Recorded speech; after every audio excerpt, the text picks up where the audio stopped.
সবাইকে স্বাগতম জানাচ্ছি আজকের আরেকটি ব্র্যান্ড নিউ ভিডিওতে। তো আজকে আমরা শিখব মাইক্রোসফট ওয়ার্ডের যে আপনি অপশনগুলি আছে পুরো সেটআপটা শিখব। মাইক্রোসফট ওয়ার্ডের যে সেটআপগুলি আছে অপশন থেকে, এটা আমরা কোনটা কিভাবে সেটআপ করতে হয়, এটা স্পেলিং গ্রামার ঠিক আছে কিনা, এগুলো সেটআপ কিভাবে করতে হয়। অনেক সময় আমরা ছোটখাটো একটা ওয়ার্ড লিখি, এটা মাইক্রোসফট ওয়ার্ড অটোমেটিক এটা কারেকশন করে নেয়। এটা যেহেতু আমাদের এটা দরকার নেই, বাংলা লিখতে গেলে বিশেষ করে এই প্রবলেমগুলি হয়, সেক্ষেত্রে আমরা আজকে শিখবো মাইক্রোসফট ওয়ার্ডের ফুল সেটিং। তো সর্বপ্রথমে এখানে যে দেখতে পাচ্ছেন, এখানে প্রত্যেকটি ট্যাব, এগুলি বলে ট্যাব, যেমন হোম, ইনসার্ট, ডিজাইন, লেআউট, এগুলো হচ্ছে ট্যাব। তো সেটিং এর জন্য সর্বপ্রথম আপনাকে ফাইলে যেতে হবে, এখানে অপশনে যাবেন, যাওয়ার পর এখানে জেনারেল সেটিং। আচ্ছা, আজকে শুধুমাত্র ভিডিওতে আমরা সেটিং নিয়েই কথা বলবো, অন্য কোনো বিষয় নিয়ে আলোচনা করব না। কোন সেটিং আপনার কিভাবে থাকা লাগবে সেটা নিয়ে আজকে আমাদের ভিডিও। তো সর্বপ্রথমে জেনারেল সেটিং এর ভিতরে অপটিমাইজ ফর বেস্ট অ্যাপিয়ারেন্স, হ্যাঁ এটা আপনি দিবেন। Show mini toolbar on selection, এটাও থাকবে। এনাবল লাইভ প্রিভিউ, এটাও থাকবে, মানে কখন আপনি কোনোটা চেঞ্জ করলে এটা লাইভ প্রিভিউ দেখাবে। তারপর হচ্ছে update document content while dragging, হ্যাঁ এটাও থাকবে। Show feature description in screen tips, আচ্ছা এগুলি থাকবে। এগুলো এটা কোনোটা চেঞ্জ করার মতো নাই। তারপর ডিসপ্লেতে show white space bar between pages in print layout, আপনার যে হোয়াইট স্পেস বার একটা স্পেস থাকবে, মার্জিন থাকবে, এটা শো করবে কিনা প্রিন্ট লেআউটের ভিতরে সেটা। তারপরে হচ্ছে ট্যাব ক্যারেক্টার্স, ট্যাব চাপ দিলে এই ক্যারেক্টারটা ভেসে উঠবে, যেটা আসলে আমাদের দরকার নেই। স্পেস দিলে পরে এটা ভেসে উঠবে, এটাও দরকার নেই। প্যারাগ্রাফ মার্কস, এটাও দরকার নেই। হিডেন টেক্সট থাকলে পরে এরকম করে থাকবে, এটাও দরকার নেই। আসলে এখানে যা আছে সবই ঠিক আছে। অবজেক্টস অ্যাঙ্কর, এখানে আপনি যদি কোনো একটা ইনসার্ট করেন, একটা ছবি যদি ইনসার্ট করেন কিংবা ওয়ার্ড আর্ট ইনসার্ট করেন, সেক্ষেত্রে এই চিহ্নটা থাকবে, এটা আসলে আমাদের দরকারই নেই। আচ্ছা, এটা এরকম করে সেটিংটা করবেন। তারপর হচ্ছে printing option, print drawings created in Word, drawings create, এখানে এটা ওকে থাকতে পারে। Print background colours and images, এটা আপনি ওকে দিয়ে দিবেন। প্রিন্ট ডকুমেন্ট প্রপার্টিজ, এটা দরকার নেই। প্রিন্ট হিডেন টেক্সট, দরকার নেই। টেক্সট যখন আপনি হিডেন করে দিবেন, সেটা তো প্রিন্ট করার প্রশ্নই আসে না। এরকম করে সেটিং করেন। তারপর হচ্ছে মূল ইম্পর্টেন্ট বিষয় যেটা, ওটা হচ্ছে প্রুফিং। আচ্ছা, প্রুফিং এর বিষয়ে এখানে অটো কারেক্ট অপশন, সবার আগে এখানে আপনি ক্লিক করে নেবেন। হ্যাঁ, ক্লিক করে নেওয়ার পর দেখবেন যে আমাদের বেশিরভাগ সমস্যা হয় যে এই অপশনগুলি দেয়া থাকার কারণে আমরা অনেক সময় ছোটখাটো একটা বিষয় টাইপ করি, বাংলা টাইপ করি বা ইংলিশে একটা ভুলভাল টাইপ করি, এটা অনেক ক্ষেত্রে উপকারীও হয়, আবার অনেক ক্ষেত্রে অপ্রয়োজনীয় হয়।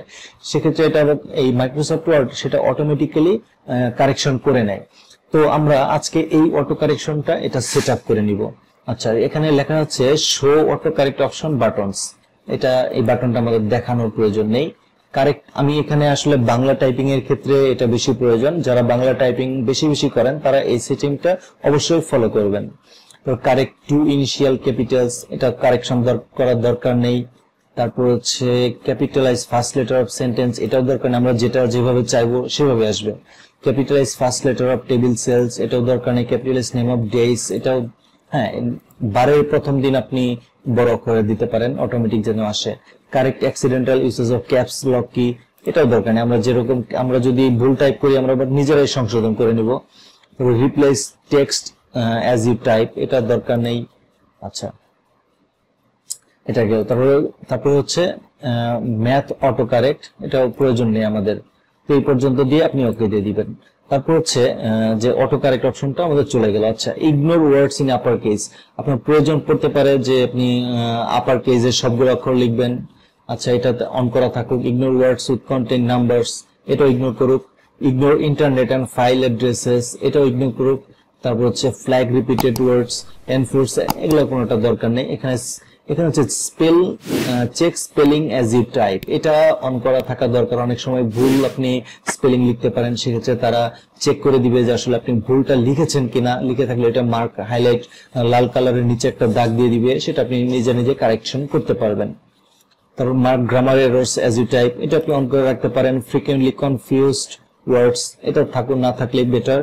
Check grammar and spelling, grammar spelling check করার দরকার নেই, আমি তো লিখবো আশা করি ভালোভাবেই, নিজেরা যতটুকু পারি ততটুকু লিখবো। তারপর হচ্ছে সেভ, হচ্ছে কোন ডকুমেন্টে সেভ হবে অটোমেটিক্যালি, এটা ডক্স ফাইলে সেভ হোক, এটাই বেটার। তারপর হচ্ছে অটো রিকভার লোকেশন, যেখান থেকে আপনি একটা দেখা গেল যে আপনি একটা কাজ করছেন, হঠাৎ করে কারেন্ট চলে গেছে কিংবা আপনার কম্পিউটার বন্ধ হয়ে গেছে, সেক্ষেত্রে ঠিক এই জায়গায় user app data roaming Microsoft Word এখানে এই ফোল্ডারে জমা হয়ে থাকবে। সেখান থেকে আপনি অটো রেকর্ডেড ভার্সন গুলি আছে ওইটা এখান থেকে উদ্ধার করতে পারবেন।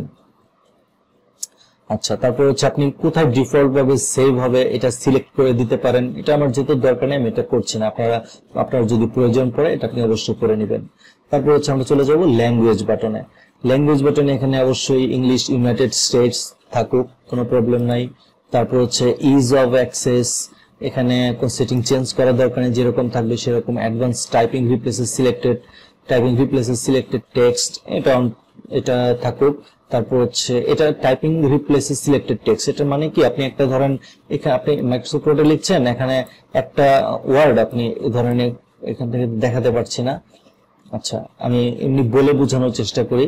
এটা হচ্ছে ধরেন এই যে রিপ্লেস লেখাটা, হ্যাঁ এটা আপনি মাইক্রোসফট ওয়ার্ডে লিখেছেন, এটা সিলেক্ট করার পর আপনি দেখা গেল যে আপনি একটা কিছু টাইপ করছেন, ওটা ডিলিট না করে তার সিলেক্ট করার পরেই তার উপরে লিখবেন, ওটা অটোমেটিক লেখা হয়ে যাবে, ওটা ডিলিট হয়ে যাবে। এটা হচ্ছে এই সেটিংটা। তারপর হচ্ছে when selecting automatically select entire word, না আমার এন্টায়ার ওয়ার্ড সিলেক্ট করার দরকার পড়ে না। একটা ওয়ার্ডের দেখা গেল দুইটা অক্ষর আমার সিলেক্ট করা দরকার, সেক্ষেত্রে দুইটা অক্ষর আমি সিলেক্ট করব, এরকম আমাদের থাকলে বেটার, কাজে আপনি এটা বাদ দিয়ে দিবেন। তারপর হচ্ছে allow text to be dragged and dropped, আচ্ছা এটা করতে পারেন। Use control plus click to follow hyperlink, এটা হ্যাঁ থাকুক। Automatically creating draws canvas when inserting auto shapes, এটা দরকার নেই। ইউজ স্মার্ট প্যারাগ্রাফ সিলেকশন থাকুক। ইউজ স্মার্ট কার্সরিং, এটাও থাকুক। এখানে খুব একটা সেটিং চেঞ্জ করার প্রয়োজন পড়বে না, আমি সবার নিচের দিকে চলে যাচ্ছি, যেটা প্রয়োজনীয় সেটাই শুধু আপনাদেরকে দেখাবো। একটা একটা করে দেখাতে গেলে আসলে অনেক সময়ের প্রয়োজন। হ্যাঁ, তারপর হচ্ছে প্রিন্ট, ইউজ ড্রাফট, এটা অলরেডি আমি মনে হয় আপনাদেরকে দেখিয়েছিলাম আরেকটা ভিডিওতে, তবুও আজকে দেখাচ্ছি। Use draft quality, print in background, হ্যাঁ print pages in reverse order, হ্যাঁ এটাও অন করা থাকবে। প্রিন্ট এক্সএমএল ট্যাগস দরকার নেই। তারপর হচ্ছে print field codes instead of their values, এটা দরকার নেই। Allow fields containing track changes to update before printing, হ্যাঁ এটা অন থাকুক। Print on front of the sheet for duplex printing, এটা প্রিন্টারের উপর নির্ভর করে, আপনার প্রিন্টার যদি থাকে তাহলে ওইভাবে আপনি এটা সেট আপ করতে পারেন। আচ্ছা, scale content by A4 size, আচ্ছা এটা আপনি ডিফল্ট প্রিন্টিং সাইজ অনুযায়ী আপনি করে নেবেন। এটা আমি ইউজ প্রিন্টার সেটিং করে দিচ্ছি, তাহলে এটা প্রিন্টার যেভাবে সেট করা থাকবে ঠিক সেভাবে প্রিন্ট হবে। ঠিক আছে, তো এই পর্যন্ত ছিল এই অ্যাডভান্স অপশন। কাস্টমাইজেশন রিবন, এই যে রিবনগুলি এটা আপনি কোনটা থাকবে কোনটা থাকবে না এগুলা বিস্তারিত বিষয়, এটা আপনি নিজেরা ভালো বুঝবেন, যারা বুঝেন না তারা এটা দেখে নেবেন কোনটা এই রিবন, এই যে নিচের গুলি এগুলি হচ্ছে রিবন, এই রিবন গুলি থাকবে কি থাকবে না এটা আপনারা সিলেক্ট করে নেবেন। তারপর কুইক অ্যাক্সেস টুলবার হচ্ছে এই যে উপরের যে আপনি বাম পাশে কোনায় দেখতে পাচ্ছেন, এটা হচ্ছে কুইক অ্যাক্সেস টুলবার। এখানে কোনটা কোনটা থাকবে কোনটা কোনটা থাকবে না সেটা, আমার এই চারটা দরকার, আমি চারটা রেখে দিয়েছি। এটা আপনাদের প্রয়োজন অনুসারে আপনার যেটা যেটা দরকার কুইক অ্যাক্সেসে সেটা রেখে দিতে পারেন।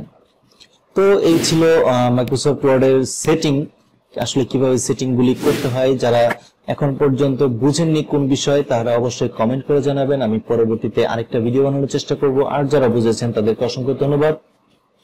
যারা চ্যানেলটিতে এখন পর্যন্ত সাবস্ক্রাইব করেননি, আশা করি আপনারা এই ভিডিও দেখার পর অবশ্যই সাবস্ক্রাইব করবেন, আর ভিডিওটি ভালো লাগলে অবশ্যই লাইক এবং কমেন্টস করে জানাবেন। ধন্যবাদ সবাইকে, খোদা হাফেজ।